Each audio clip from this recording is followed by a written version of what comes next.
నమస్కారం NC news కి స్వాగతం. వార్తలకు వెళ్లే ముందుగా హెడ్లైన్స్.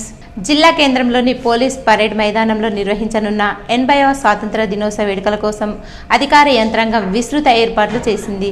రాష్ట్ర ప్రభుత్వ సలహాదారు సుదర్శన్ రెడ్డి ముఖ్య అతిథిగా విచ్చేసి శనివారం ఉదయం 9:30 గంటలకు త్రివర్ణ పతాకాన్ని ఆవిష్కరించనున్నారు. ఈ నేపథ్యంలో పరేడ్ గ్రౌండ్లో 15 ఆగస్టు వేడుకకు చేపట్టిన ఏర్పాట్లను collector Bhavesh Mishra, police commissioner Sai Chaitanya, అదనపు కలెక్టర్ భుజంగరావు క్షేత్రస్థాయిలో పరిశీలించారు. వేదిక, barricading, seating arrangement, public address system, సాంస్కృతిక కార్యక్రమాల నిర్వహణ కోసం చేపట్టిన ఏర్పాట్లు తదితర వాటిని పరిశీలించి అధికారులకు సూచనలు చేశారు. ప్రజాప్రతినిధులు, పుర ప్రముఖులు, ప్రజలు, విద్యార్థులు, యువత విచ్చేయనున్న నేపథ్యంలో ఎలాంటి లోటుపాట్లకు తావు లేకుండా పకడ్బందీ ఏర్పాట్లు చేయాలని కలెక్టర్ భవేష్ మిశ్రా అధికారులను ఆదేశించారు. ఎగ్జిబిషన్ స్టాల్స్, శకటాల ప్రదర్శన ఆకట్టుకునే రీతిలో ఉండాలని అన్నారు. అన్ని శాఖల జిల్లా అధికారులు, ఉద్యోగులు కలెక్టరేట్లో జరిగే 15 ఆగస్టు వేడుకల్లో పాల్గొని పోలీస్ పరేడ్ గ్రౌండ్లో నిర్వహించే వేడుకకు సైతం హాజరు కావాలని కలెక్టర్ సూచించారు. ఏర్పాట్లను పరిశీలించిన వారిలో జిల్లా రెవెన్యూ అధికారి గీత, నగరపాలక సంస్థ commissioner Dilip Kumar, Nizamabad RDO Rajendra Kumar, trainee RDO Sandeep, ZP CEO Sayagoud, DRDO Sayanna, Nizamabad ACP Prakash తదితరులు ఉన్నారు. ఆర్మూర్ పట్టణంలో ఎమ్మెల్యే రాకేష్ రెడ్డి పర్యటించి వివాహ శుభకార్యాలు మరియు నూతన గృహప్రవేశ కార్యక్రమాల్లో పాల్గొన్నారు. ఆర్మూర్ నియోజకవర్గంలోని ఆర్మూర్ పట్టణం మరియు నందిపేట్, మాక్లూర్ మండలాల్లో ఎమ్మెల్యే రాకేష్ రెడ్డి పర్యటన చేశారు.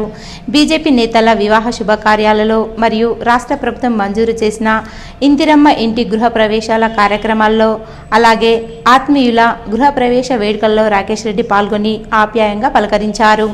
వివాహ శుభకార్యాల్లో సైతం నవ దంపతులను ఆశీర్వదించారు. స్థానిక కుటుంబీకులు, బీజేపీ నేతలతో కలిసి ఆయన విందు భోజనం చేశారు. రాకేష్ రెడ్డి వెంట బీజేపీ నాయకులు, కార్యకర్తలు తదితరులున్నారు. విద్యార్థులు చట్టాలపై అవగాహన కలిగి ఉండాలని సీనియర్ సివిల్ జడ్జ్ శ్రీదేవి అన్నారు. ఆర్మూర్ మున్సిపల్ పరిధిలోని మామిడిపల్లి ప్రభుత్వ పాఠశాలను మండల లీగల్ సర్వీస్ కమిటీ ఆధ్వర్యంలో విద్యార్థులకు న్యాయ చైతన్య సదస్సు నిర్వహించారు. ఈ సందర్భంగా legal service committee chairperson senior civil judge Sridevi మాట్లాడుతూ విద్యార్థులు చిన్ననాటి నుండే చట్టాలపై అవగాహన కలిగి ఉండాలని అన్నారు. ఈ కార్యక్రమంలో మండల విద్యాశాఖ అధికారి రవీందర్, న్యాయవాదులు, ఉపాధ్యాయులు, విద్యార్థులు తదితరులు ఉన్నారు. అంటే ఎవరెవరికో చెప్పండి, ఆడవాళ్ళందరికీ, రైతులకి, మీలాంటి పిల్లలందరికీ, ఎవరికైతే వార్షిక వేతనం అంటే annual income not more than 3 lakhs వాళ్ళందరికీ, మరియు హ్యూమన్ ట్రాఫికింగ్ కి గురైన వాళ్ళందరికీ, న్యాచురల్ కెలమిటీ ఉచిత న్యాయ సహాయం, చెప్పండి, ఉచిత న్యాయ సహాయం,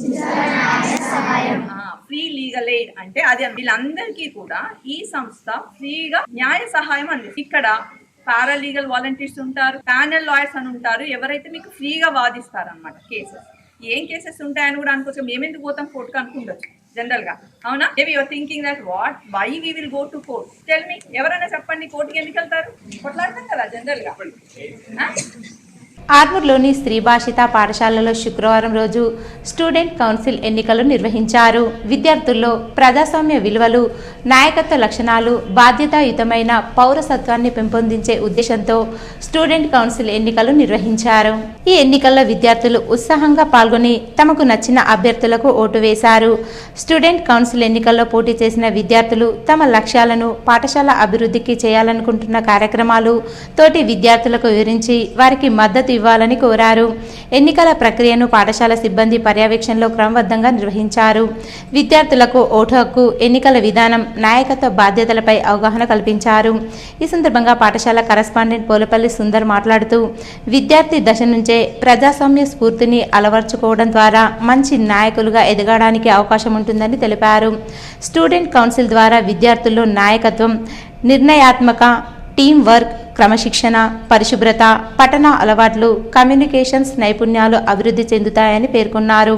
ఎన్నికల్లో పాల్గొన్న ప్రతి విద్యార్థిని పాఠశాల యాజమాన్యం, ఉపాధ్యాయులు అభినందించారు. ఈ కార్యక్రమంలో పాఠశాల కరస్పాండెంట్స్, ప్రిన్సిపల్, ఉపాధ్యాయులు, విద్యార్థులు పాల్గొన్నారు.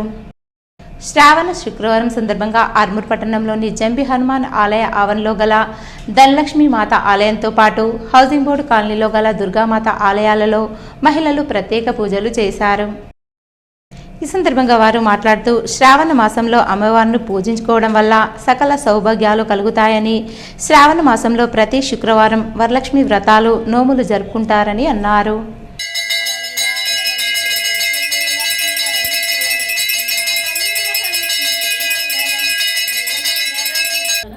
పట్టణంలోని ఎంబీ హనుమాన్ ఆలయంలో అమ్మవారి ధనలక్ష్మి అమ్మవారి ఆలయంలో ఈ నేటి నుండి ప్రత్యేక పూజలు నేటి నుండి శ్రావణ శుక్రవారం సందర్భంగా ప్రత్యేక పూజలు జరపబడుచున్నాయి.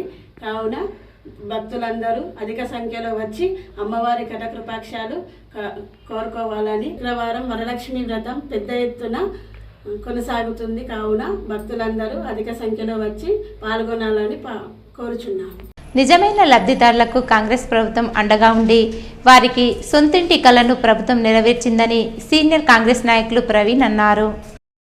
ఆర్మూర్ మండలంలోని ఫతేపూర్ గ్రామంలో లబ్ధిదారుడు మారడి దత్తుకు మంజూరైన ఇందిరమ్మ ఇంటి గృహప్రవేశ కార్యక్రమంలో సీనియర్ కాంగ్రెస్ నాయకులు ప్రవీణ్, ఏనుగు కుమ్మన్న, మట్టి సంజీవులు పాల్గొన్నారు. అనంతరం వారి కుటుంబ సభ్యులకు నాయకులు శుభాకాంక్షలు చెప్పారు. అనంతరం వారు మాట్లాడుతూ కాంగ్రెస్ ప్రభుత్వం నిజమైన లబ్ధిదారులను ఎంపిక చేసి వారికి ఇందిరమ్మ ఇంటి నిర్మాణం అందజేసి సొంతింటి కల నెరవేర్చిందని చెప్పారు. అలాగే కాంగ్రెస్ ప్రభుత్వం ఎన్నో సంక్షేమ పథకాలు నిజమైన పేదలకు అందిస్తుందని స్పష్టం చేశారు. ఈ కార్యక్రమంలో నాయకులు రాజమల్లు, సంజీవ్, లింబాద్రి తదితరులున్నారు. వేల్పూర్ మండలం జాంకంపేట గ్రామంలో విషాద ఘటన చోటు చేసుకుంది. భర్త వేధింపులు భరించలేక వివాహిత మీనా ఉరివేసుకుని ఆత్మహత్య చేసుకున్నట్లు కుటుంబ సభ్యులు ఆరోపిస్తున్నారు. జాంకంపేటకు చెందిన లసంపురం వినోద్కు పచ్చలనడ్కుడ గ్రామానికి చెందిన మీనాతో సుమారు 14 సంవత్సరాల క్రితం వివాహం జరిగింది. వీరికి 5 ఏళ్ల కుమారుడు ఉన్నాడు. భర్త వినోద్ గతంలో మరో మహిళతో వివాహేతర సంబంధం కొనసాగించాడని, ఆ మహిళకు కుమారుడు జన్మించిన అనంతరం 15 లక్షలు చెల్లించినట్లు కుటుంబ సభ్యులు తెలిపారు. ఈ విషయమై మీనాను భర్త తరచూ వేధిస్తూ, తిడుతూ, కొడుతూ ఉండేవాడని ఆమె తల్లిదండ్రులు ఆరోపించారు. భర్త వేధింపులు భరించలేక శుక్రవారం మధ్యాహ్నం ఇంట్లో ఎవరు లేని సమయంలో సీలింగ్ ఫ్యాన్కు ఉరివేసుకుని మీనా ఆత్మహత్య చేసుకున్నట్లు తెలిపారు.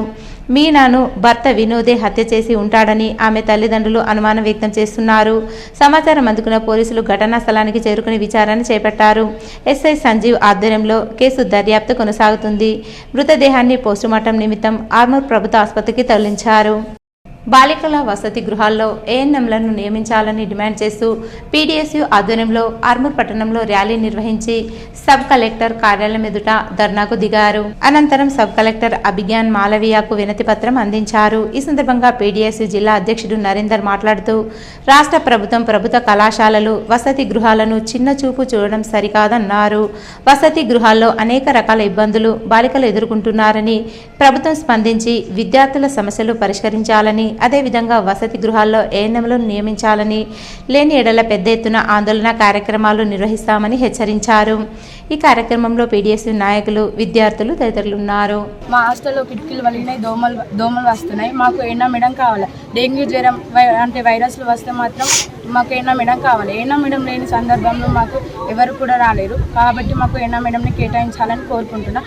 అట్లాగే మాకు కిట్ బాక్స్ కూడా రావాలని కోరుకుంటున్నాం. Thank you. ఏ డిపార్ట్మెంట్ అయినా ఎస్టీ డిపార్ట్మెంట్ లాగా అన్ని హాస్టళ్లలో ఏఎన్ఎం రిక్రూట్మెంట్ చేయాలని చెప్పేసి కూడా మేము డిమాండ్ చేస్తున్నాం. అదే విధంగా ఈరోజు ఎస్సీ కానీ పీసీ కానీ హాస్టళ్లలో పక్కన ఉన్నటువంటి ఏదైతే గ్రౌండ్ పక్కన ఉన్నటువంటి కిటికీలలో పూర్తిగా పలిగిపోవడం వల్ల ఈరోజు దోమలు వస్తున్నాయి. దోమలు వ్యాప్తి చెంది ఈరోజు దోమ కాటు వల్ల వివిధ రకాల డిసీజ్ వస్తున్నాయి. దానికి కూడా పరిష్కారం చేయాలని చెప్పేసి కూడా ఈ సందర్భంగా మేము డిమాండ్ చేయడం జరిగింది. అదేవిధంగా ఏదైతే సంక్షేమ హాస్టల్ చదువుతున్నటువంటి విద్యార్థులందరికీ కూడా కాస్మోటిక్ ఛార్జీలు ఇవ్వాలి. అదేవిధంగా విద్యార్థులకు ట్రక్ బాక్సులు ఇవ్వాలి, దుప్పట్లు ఇవ్వాలి, అదేవిధంగా ప్లేట్లు, గ్లాసులు ఇవ్వాలని చెప్పేసి ఈ సందర్భంగా మేము డిమాండ్ చేయడం జరిగింది. దానికి కూడా కలెక్టర్ సార్ గారు కూడా సానుకూలంగా స్పందిస్తూ ఖచ్చితంగా మాతోనే ఏవైతే కిటికీలు కావచ్చు ఏఎన్ఎంలకు సంబంధించిన కూడా మేము రిక్రూట్మెంట్ చేసే విధంగా ప్రయత్నం చేస్తాం. అప్పటి వరకు తాత్కాలికంగా కూడా ఇక్కడ ఉన్నటువంటి హాస్పిటల్లో డాక్టర్లతో మాట్లాడి విజిట్ కోసం పంపిస్తాం. కనీసం 3 రోజులకు ఒకసారి విజిట్కి పంపిస్తామని చెప్పేసి ఒక హామీ ఇవ్వడం జరిగింది. మేము ప్రభుత్వానికి ఒకటే డిమాండ్ చేస్తున్నాము. విద్యార్థుల పైన చిత్తశుద్ధి ఉంటే, విద్యార్థుల పైన ప్రేమ ఉంటే, విద్యార్థులకు ఏమాత్రమైన మంచి చేయాలని ఆలోచన ఉంటే ఖచ్చితంగా కాంగ్రెస్ ప్రభుత్వం విద్యార్థులకు మంచి చేయాల్సిన అవసరం ఉంది. సమస్యలు పరిష్కారం చేయాల్సిన అవసరం ఉంది. ఆర్మూర్ పట్టణంలోని చేనేత పారిశ్రామిక సహకార సంఘంలో నూతన పాలకవర్గ ప్రమాణ స్వీకార కార్యక్రమాన్ని నిర్వహించారు. ఎన్నికల అధికారి రవీందర్ నూతన చైర్మన్ చెన్నా రవితో పాటు నూతన కార్యవర్గంతో ప్రమాణ స్వీకారం చేయించారు. ఈ సందర్భంగా నూతన చైర్మన్ రవి మాట్లాడుతూ చేనేత పారిశ్రామిక సహకార సంఘం అభివృద్ధికి తన వంతు కృషి చేస్తానని తెలిపారు. ఈ కార్యక్రమంలో వైస్ చైర్మన్ గంగమోహన్, కార్యదర్శి రాము, కార్యవర్గ సభ్యులు, కార్మికులు తదితరులున్నారు. డైరెక్టర్ల దగ్గర మన సభ్యుల నుంచి ఏ విధంగా ఆదాయం వాళ్ళ దగ్గర సభ్యత్వం తీసుకొని డబ్బులు సంపాదించాలని ఇవన్నీ ప్రణాళికలు వేసుకొని ముందు మంచి డెవలప్ చేస్తామని, ఇంకా వస్త్ర ఉత్పత్తిని విభిన్నమైన కోణంలో కంప్యూటర్ యుగం వచ్చేసింది, కొత్త వస్త్రాలు వస్తున్నాయి, వాటిని డిజైన్ చేసి ఆర్మూర్ మార్కెట్లో మంచి పొటెన్షియల్ ఉన్న మార్కెట్ బట్టల వ్యాపారం దీన్ని బాగా డెవలప్ చేయాలని కోరుకుంటున్నాం. కాబట్టి మీ అందరి సహకారాలు ఉండాలని. 6 నెలలకోసారి మహాజన సభ అంటే మొత్తం కార్యవర్గ సభ్యులందరూ కూడా పబ్లిక్ ప్రైమరీ మెంబర్స్ తోటి జనరల్ బాడీ సమావేశం ఏర్పాటు చేసుకోవాలి. అందులో మీరు ఈ 4 నెలల్లో నిర్వహించిన విధి విధానాలు అన్నీ కూడా ఆ జనరల్ బాడీలో చెప్పాలి. చెప్పిన తర్వాత కొత్త నియమాలు కానీ కొత్త అభివృద్ధి పథకాలు కానీ ఏమన్నా తీసుకోదలుచుకుంటే ఆ జనరల్ బాడీలో మీరు ఆమోదించబడాలి. తర్వాత కూడా మరి దీనికి ఆడిట్ ఉంటుంది.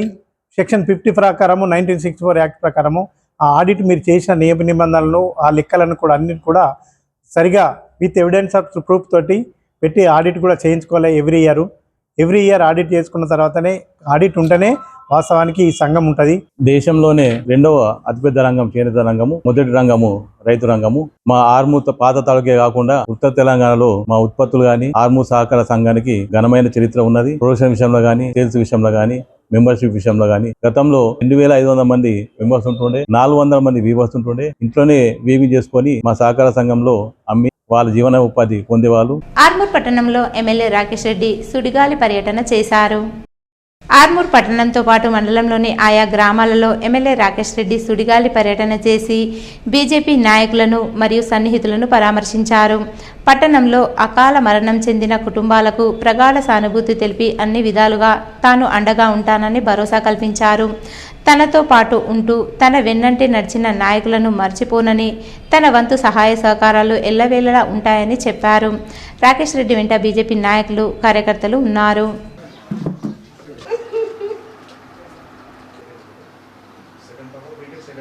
రాష్ట్ర ప్రభుత్వం ప్రతిష్టాత్మకంగా చేపట్టిన స్మార్ట్ రేషన్ కార్డుల పంపిణీ కార్యక్రమానికి జిల్లా యంత్రాంగం విస్తృత ఏర్పాట్లు చేసింది. నిజామాబాద్ నగరంలోని భూమారెడ్డి కన్వెన్షన్ హాల్లో ఈ నెల 15న మధ్యాహ్నం 2 గంటలకు లబ్ధిదారులకు ముఖ్య అతిథిగా విచ్చేయనున్న ప్రభుత్వ సలహాదారు సుదర్శన్ రెడ్డి చేతుల మీదుగా స్మార్ట్ రేషన్ కార్డులను పంపిణీ చేయనున్నారు. ఈ నేపథ్యంలో కలెక్టర్ భవేష్ మిశ్రా జిల్లా అధికారులతో కలిసి భూమారెడ్డి కన్వెన్షన్ హాల్ను సందర్శించి క్షేత్రస్థాయిలో ఏర్పాట్లు పరిశీలించారు. జిల్లాకు చెందిన ప్రజాప్రతినిధులు, రేషన్ కార్డులు కలిగి ఉన్న లబ్ధిదారులు, రేషన్ డీలర్లు తదితరులు పెద్ద సంఖ్యలో హాజరు కానున్న నేపథ్యంలో ఎలాంటి లోటుపాట్లకు తావు లేకుండా అన్ని ఏర్పాట్లు చేయాలని అధికారులను ఆదేశించారు. పేద కుటుంబాల ప్రయోజనాలతో ముడిపడి ఉన్న ఈ కార్యక్రమాన్ని పూర్తి స్థాయిలో విజయవంతం చేసేలా ఆయా శాఖల అధికారులు సమన్వయంతో కృషి చేయాలని సూచించారు. వాహనాల రాకపోకలకు ఇబ్బందులు లేకుండా పార్కింగ్ వసతి ఉండాలని, వేదిక, seating arrangement, sound system, LED స్క్రీన్లు తదితర ఏర్పాట్లను పక్కాగా సరిచూసుకోవాలని అన్నారు. కలెక్టర్ వెంట అదనపు కలెక్టర్ భుజంగరావు, జిల్లా రెవెన్యూ అధికారి గీత, నగరపాలక సంస్థ commissioner Dilip Kumar, RDO Rajendra Kumar, trainee RDO Sandeep, DSO Srikanth Reddy, DRO Sayanna, civil supplies DM Praveen తదితరులు ఉన్నారు. కమర్పల్లి మండల కేంద్రంలోని ప్రభుత్వ జూనియర్ కళాశాలలో శుక్రవారం విద్యార్థులకు ప్రభుత్వం ప్రతి విద్యార్థికి 12 నోటు పుస్తకాలను సరఫరా చేయగా వాటిని ప్రిన్సిపల్ జైపాల్ రెడ్డి పంపిణీ చేశారు. ఈ సందర్భంగా ప్రిన్సిపల్ మాట్లాడుతూ ప్రభుత్వం ప్రవేశపెడుతున్నటువంటి ముఖ్యంగా ఇంటర్మీడియట్ విద్యా వ్యవస్థపైన ప్రభుత్వం కల్పించే సదుపాయాలను విద్యార్థులు సద్వినియోగం చేసుకోవాలని తెలిపారు. అదేవిధంగా ప్రతి ఒక్క విద్యార్థులకు యూనిఫామ్స్ అందించే విధంగా ప్రభుత్వం ముందుకెళ్తుంది కావున ప్రతి విద్యార్థులు ప్రభుత్వ కళాశాలలో చేరాలని సూచించారు. ఈ కార్యక్రమంలో అధ్యాపకులు మధుకుమార్, వైష్ణవి, వెంకటేష్, గంగాధర్, గంగారాం, శ్రీహరి, మురళీకృష్ణ, ఆనంద్ కిషోర్, స్వాతి, సుమతి, విద్యార్థులు పాల్గొన్నారు. ఈరోజు ఇక్కడ ఉన్నటువంటి విద్యార్థులందరికీ కూడా 2026-27 సంవత్సరానికి గాను పాఠ్య పుస్తకాలతో పాటు నోట్బుక్స్ కూడా పంపిణీ చేయడం జరిగింది. పిల్లలందరూ కూడా ఈ సదావకాశాన్ని వినియోగించుకొని పాఠ్యపుస్తకాలను నోట్స్ను సద్వినియోగం చేసుకోవాలని కోరుకుంటున్నాను. దీంట్లో కళాశాలలో ఉన్నటువంటి ప్రతి ఒక్కరు కూడా పాల్గొనడం జరిగింది. దీన్ని పాల్గొని అందరూ కూడా ఈ కార్యక్రమాన్ని విజయవంతం చేయడం జరిగింది. ఇవి ఈరోజు వార్తల్లోని హెడ్లైన్స్. ఆర్మూర్ నియోజకవర్గంలో ఎమ్మెల్యే రాకేష్ రెడ్డి పర్యటన, గృహ ప్రవేశాల వేడుకలు, వివాహ శుభకార్యాలకు హాజరు.